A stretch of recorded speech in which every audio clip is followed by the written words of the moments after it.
Good morning বন্ধুরা, তোমরা সবাই কেমন আছো? আশা করি ভালো আছো। আর সকাল সকাল বরের পা পূজা করছি। এই না গো, ইয়ার্কি মারছি গো। কি হয়েছে বলো তো, কালকে তোমার দাদাভাই ওই ঘুরতে গিয়েছিল, তো ওখানে প্রচুর মানে হেঁটেছে, তো তো প্রচণ্ড পায়ে যন্ত্রণা শুরু হয়ে গেছে। যেন কালকে বাড়ি আসার সময় এত কষ্ট হয়েছিল বলে ওর হাঁটতে, মানে বলার মতো না। তো কালকে সারা রাত খুব যন্ত্রণা করেছে। তো সকালবেলা উঠে আমাকে বলছে কি, আমাকে একটু গরম জল আর ঠান্ডা জল সেঁক দাও, নাহলে আমি না আর হাঁটতে পারবো না।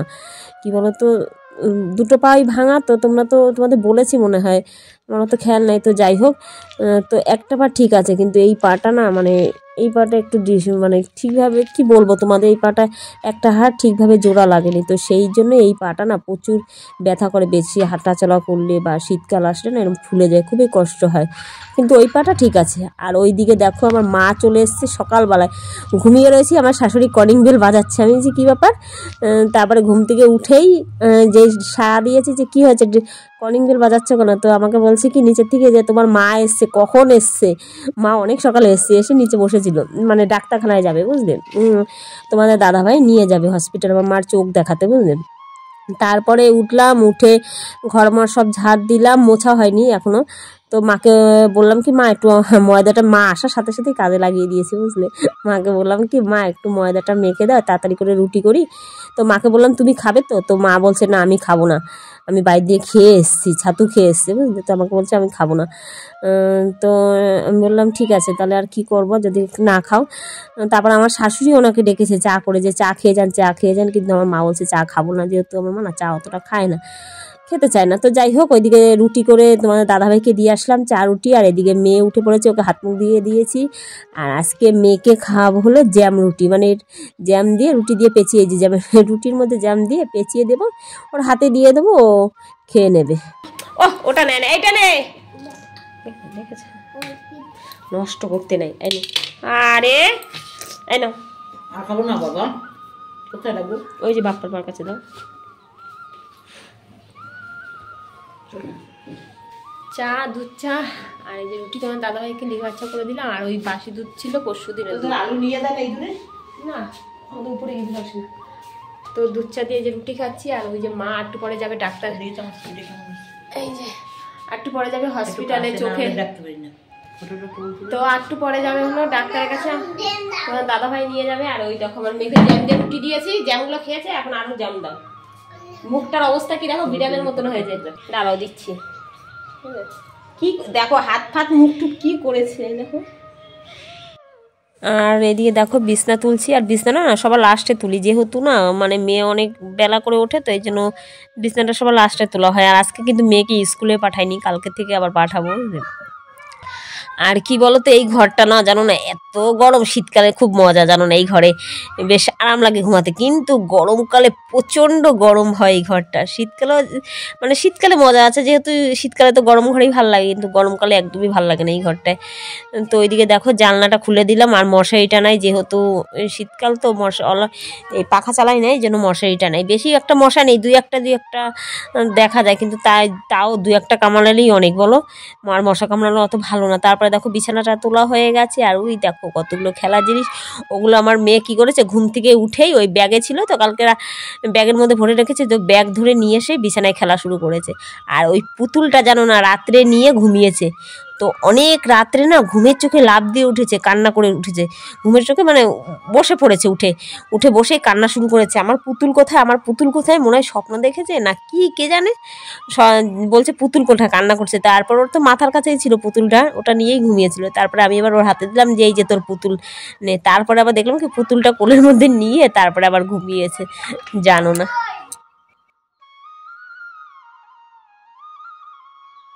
আর এইদিকে দেখো মেয়েকে জোর করে ওষুধ খাওয়াচ্ছি, পেটে ব্যথার ওষুধও। আমাকে বলছে কি, মা আমার পেট ব্যথা করছে। তো ঘরে পেট ব্যথার ওষুধ রাখা ছিল, যখনই বলে না তখনই খাইয়ে দিত। এই জন্য আমাকে বলছে পেট ব্যথা করছে, তো পেট ব্যথা করছে বলছে, কিন্তু ওষুধ খাবে না। তাও দেখো জোর করে খাওয়াচ্ছি, তো কিছুতেই খাবে না, বলছে আমি তিতো ওষুধ খাওয়াবো না। তো আমি বলছি খেতে হবে, পেট ব্যথা বলছিস, আবার এইদিকে বলছি যে ওষুধ খাবো না। তো আমাকে বলছে আগে জল দাও, তা আমি হচ্ছে নাগ ওষুধটা খেয়ে নেই, দেখো ওষুধটা খাওয়ানোর পরে কি কান্না করছে, তারপরে বলছে আমাকে জল খাবো। তা জল খেয়েছে পরে, তারপরে আর কান্না করেনি। তারপরে চলে এসেছি হলো ছাদে। এই জামা কাপড় না কালকের কাঁচা জামা কাপড় তো কালকে শুকায়নি, তাই জন্য সেইগুলোই আবার আজকে নেড়ে দিচ্ছি। আর ওই দেখো ওই কাঁথাটা না ওর ঠাকুমা দিয়েছে, ওই যখন মানে হয়েছে তখন ওই কাঁথাটা ঠাকুমা তৈরি করে দিয়েছে। তো এর পাশে দেখো আমাদের পাশের বাড়ি এক ননদ, ওর না পরীক্ষা চলছে, তো এখানে ছাদে বসে বই পড়ছে। যেহেতু এখানে না ছাদে বেশ রৌদ্র আসে, বেশ ভালো লাগে শীতের মধ্যে রৌদ্রে বসে বই পড়তে। তো অনেকক্ষণ আগে এসেছে, তো মনে হয় রৌদ্রে গা গরম হয়ে গেছে, তো এই জন্য দেখলাম আমার ছাদে এই মানে ছাওয়ায় বসেছে। তো ভাবলাম কি ছাদে এসেছি যখন সিঁড়িটাও একটু ঝাড় দিয়ে দিই, যেহেতু সিঁড়িটা না নোংরা হয়েছে। তো একদম ঝাড় দিয়ে মানে উপর থেকে একদম নিচ অবধি পুরো সিঁড়িটা ঝাড় দিয়ে দেবো। আর ঘর ঝাড় দিয়ে দিয়েছি, তো সেই নোংরাগুলো না রেখে দিয়েছি সিঁড়ির কাছে। একবার যখন সিঁড়িটা ঝাড় দেবে, একবার সেই নোংরাগুলো একবারে নিয়ে একদম নিচে নিয়ে চলে যাব। সিঁড়িটা ঝাড় দেওয়া হয়ে গেছে, তারপরে না টুকটাক অনেক কাজ করেছি। সব কিছু তো আর দেখানো যায় না ভিডিওর মধ্যে, একটা ভিডিওতে। তারপরে কী বলতো সব কিছু আর মানে মনে থাকে না যে ক্যামেরা বন্দি করবো সবসময়, আর সবসময় হাতের কাছে ক্যামেরা থাকে না। দেখা গেলো এমন সময় এমন একটা কাজ করছি, সেই সময় ক্যামেরাটা ঘরে রয়েছে, ক্যামেরা মানে কি মোবাইলটা ঘরে রয়েছে। তো মানে আনতে যাব, আবার দেরি হবে, আবার ক্যামেরা অন করব, এই করে করে যেন কত কাজ তোমাদের সাথে দেখানো হয় না। তার মধ্যেও যতটুকু পারি তোমাদেরকে দেখানোর চেষ্টা করি। তো এদিকে দেখো ঝাড় দিতে দিতে একদম নিচে চলে যাচ্ছি। পুরো সিঁড়িটা কিন্তু ঝাড় দেওয়া দেখাতে পারিনি, এইটুখানি দেখালাম।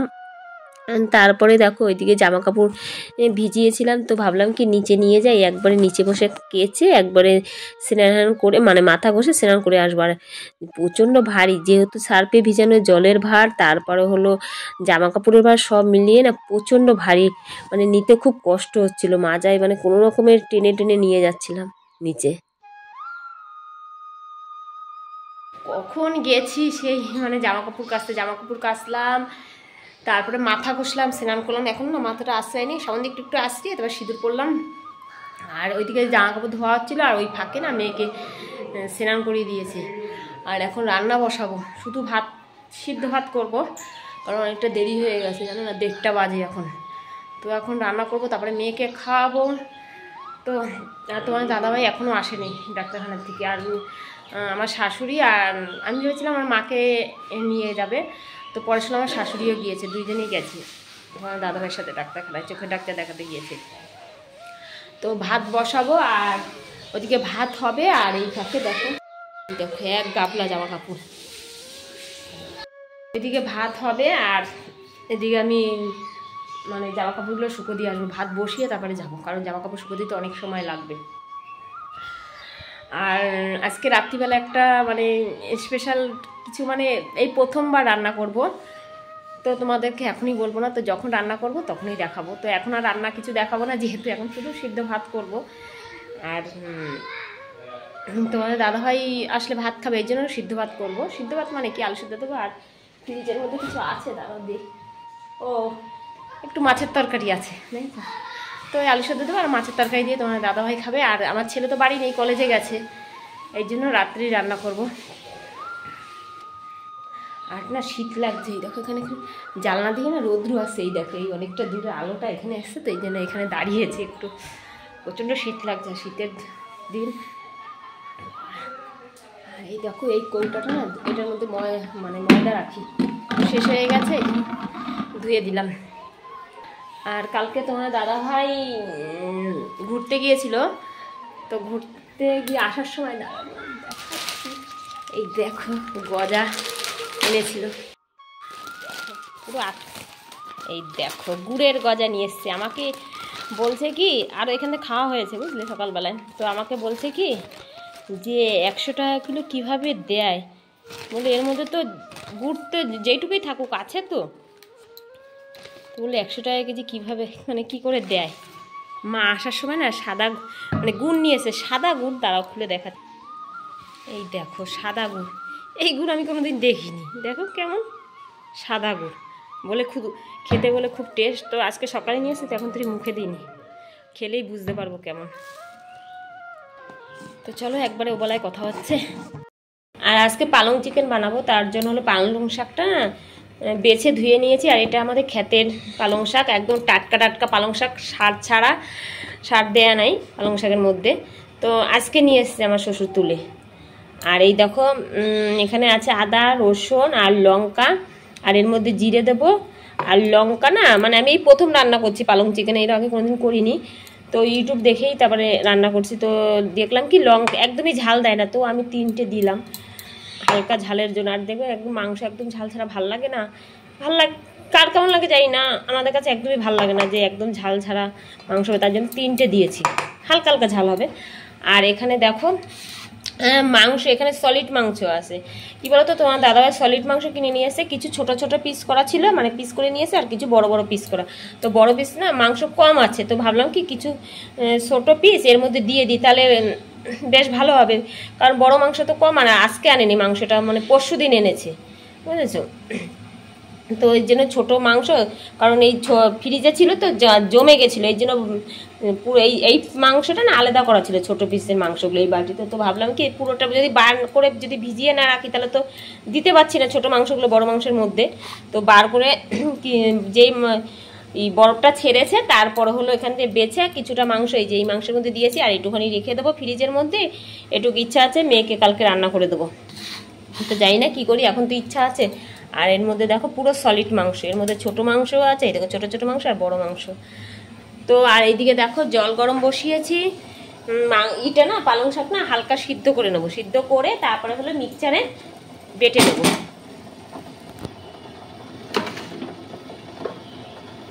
জানি না কেমন হবে, এই প্রথম রান্না করছি জানো না। ছেলে অনেক দিন ধরে খেতে যাচ্ছে, মা একটু পালং চিকেন করো না, পালং চিকেন করো না। তো আজকে আমার শাশুড়ি যেই পালং শাক দিয়েছে, তো আমাকে বলো কি আজকে পালং চিকেন বানাবা। তো ভাবলাম ফ্রিজের মধ্যে যখন মাংস রয়েছে তো বানাই, কেমন হবে জানি না জানো, প্রথম রান্না করছে তো আর একটু ভয় ভয় লাগছে, যেহেতু প্রথমবার করছি।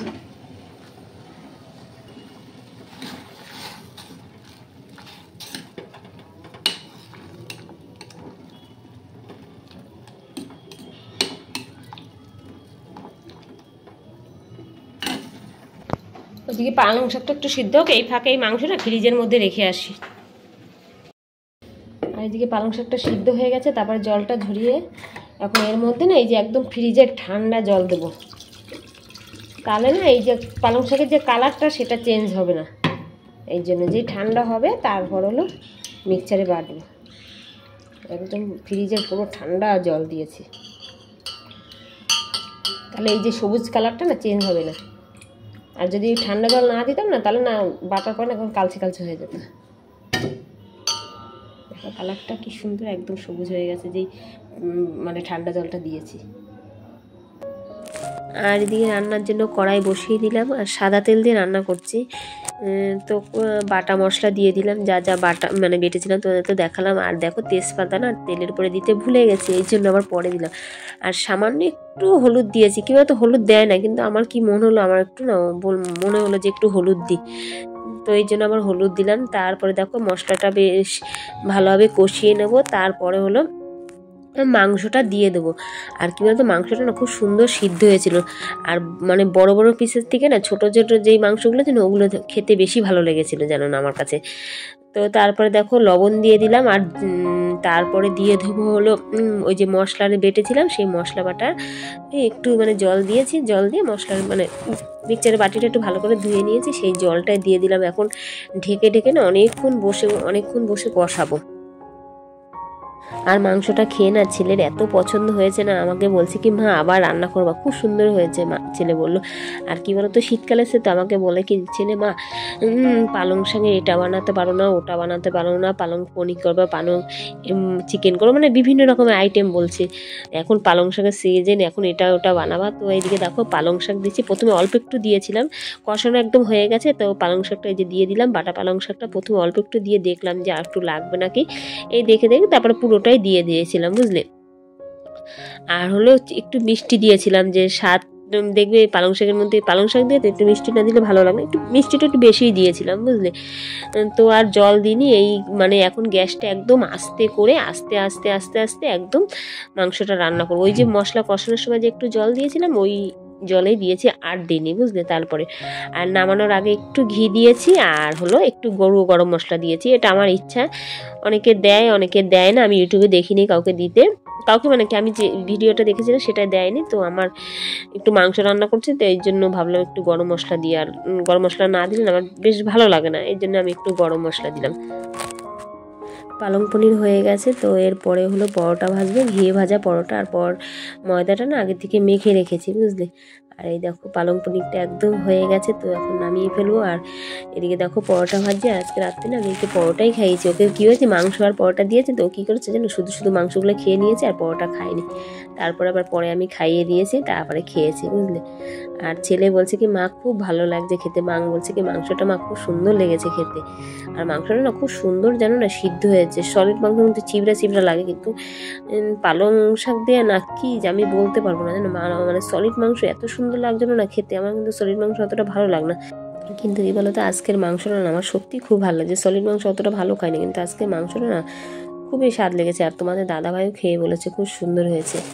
তো ছেলে বলছে কি মা আর একদিন রান্না করবো, তো আমি বলছি কি ঠিক আছে আমি আর একদিন রান্না করবো।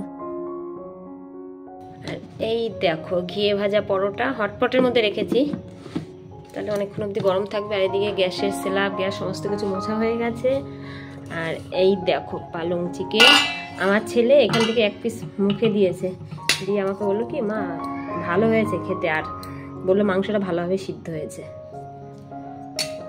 আর মেয়েকে খাওয়ানো দাওয়ানো হয়ে গেছে। তারপর ওইদিকে দেখো আমার মেয়ে খেলা করছে, মেয়ের ঘরে মানে আমার ছেলের ঘরে বসে। আর এই খেলার জিনিসগুলো আমার কাকা নিয়ে এসছে হাজারদুয়ারি থেকে। তো ওকে বলছি কি বাবু যা আমার ঘরে যা, তো এই ঘরে বিছানাটা করে নি।